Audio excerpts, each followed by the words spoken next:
Tadi udah dijelaskan bahwa efek daripada inflasi yang diprediksikan akan naik di 5,22%, tadi Pak Peri sudah mengatakan sampai akhir tahun, itu diantisipasi dengan adanya kenaikan suku bunga acuan dari Bank Indonesia. Ya, seperti tadi Pak David juga jelaskan, memang ini akan berakibat kepada dinamika dari market sendiri. Kalau saya lihat dari sudut pembiayaan, kita tergantung kepada daya beli masyarakat. Nah, selama daya beli masyarakat itu tidak terganggu, tentunya buat kami semua di industri pembiayaan, kita harapkan penjualan atau pembiayaan mobil maupun motor akan tetap cukup tinggi, ya, melihat adanya banyak demand sebetulnya. Ya, kalau dilihat dari tahun lalu ke tahun ini, itu sebetulnya dari year on year, itu sudah naik 20%. Ya, jadi kalau dilihat penjualan mobil sudah naik 20%, tapi di bulan terakhir malah turun karena adanya supply yang terganggu. Jadi kita harapkan dengan kenaikan suku bunga ini tentunya tidak terlalu mengganggu dari industri pembiayaan.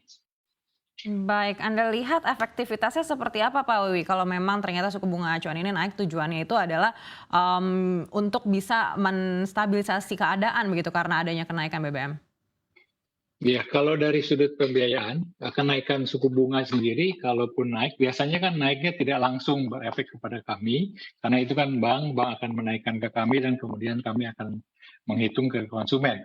Nah, kalau kenaikannya aja dihitung berdasarkan cicilan dari mobil yang paling terjangkau, itu kenaikannya tidak terlalu besar, jadi mungkin kira kalau 0,5% itu kurang lebih antara 50-an ribu, kurang lebih ya.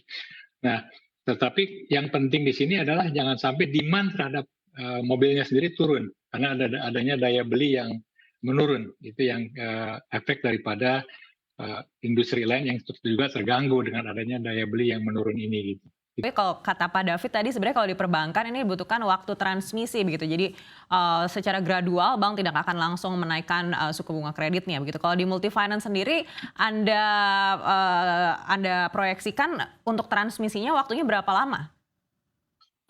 Biasanya kalau pengalaman yang sudah dari bank itu belum tentu menaikkan, tapi kalaupun sudah akan menaikkan, itu perlu waktu kira-kira mungkin 3-4 bulan. Dan juga ke kami, ke konsumen ya kira-kira setelah bank naik itu biasanya langsung diimplementasikan. Ya. Nah itu yang kita lihat selama ini. Ya. Tapi tentunya bahwa yang kami harapkan, tentunya bank ini juga bisa lihat supaya tidak ikut menaikkan bunga ke kami. Jadi supaya kami juga bisa maintain bunganya ke konsumen seperti itu. Baik, artinya dalam 3 hingga 4 bulan mendatang ini untuk multifinance mungkin bunganya akan melonjak begitu ditambah lagi juga dengan adanya kenaikan BBM. Kalau Anda lihat apakah ini juga akan semakin menggenjot inflasi? Kalau kenaikan BBM dan sebagainya menyangkut kepada daya beli ya, ini mungkin agak sedikit berbeda. Kemudian mengenai suku bunga, perlu saya tegaskan di sini, walaupun bank menaikkan bunga, di kami tentunya kami punya beberapa gimmick marketing yang mungkin juga untuk memudahkan atau untuk meringankan cicilan daripada konsumen.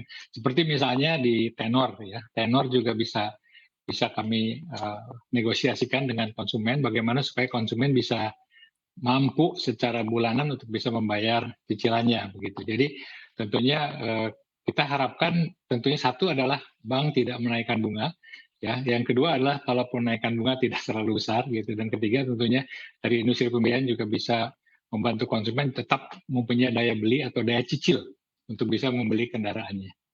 Pak Wiwi, kalau Anda lihat seperti apa efeknya ke bisnis pembiayaan jika memang BBM non subsidi ini naiknya 10 hingga 20% dan untuk BBM subsidi naiknya hingga 30%? Ya, kalau dilihat kepada kenaikan daripada penjualan mobil dan tentunya efek kepada industri pembiayaan. Satu adalah bahwa demand mobil itu selama ini maksudnya dari Januari sampai Juli itu sudah sangat tinggi. Bahkan supply-nya yang sangat sudah belum bisa memenuhi. Jadi masih terganggu dengan masalah komponen. Jadi sebetulnya kalau dilihat yang kita harapkan di semester kedua, walaupun BBM ini mengalami kenaikan, tentunya backlog daripada demand yang selama ini tidak bisa disuplai karena adanya masalah dari spare part dan sebagainya, ini tidak mengurangi penjualan di semester kedua 2022 ini yang kami harapkan ya. Nah, tetapi kalaupun misalnya dilihat buying power-nya turun karena adanya inflasi dan tentunya adanya kenaikan daripada harga BBM tadi, tentunya kami harapkan bahwa kami lihat pemerintah juga tentunya tidak tinggal diam untuk bisa menaikkan daripada buying power atau tingkat daya beli konsumen. Sehingga tetap kami harapkan bahwa semester kedua dari tahun 2022 ini penjualan mobil maupun kredit mobil sendiri tidak akan turun dibanding dengan tahun lalu begitu.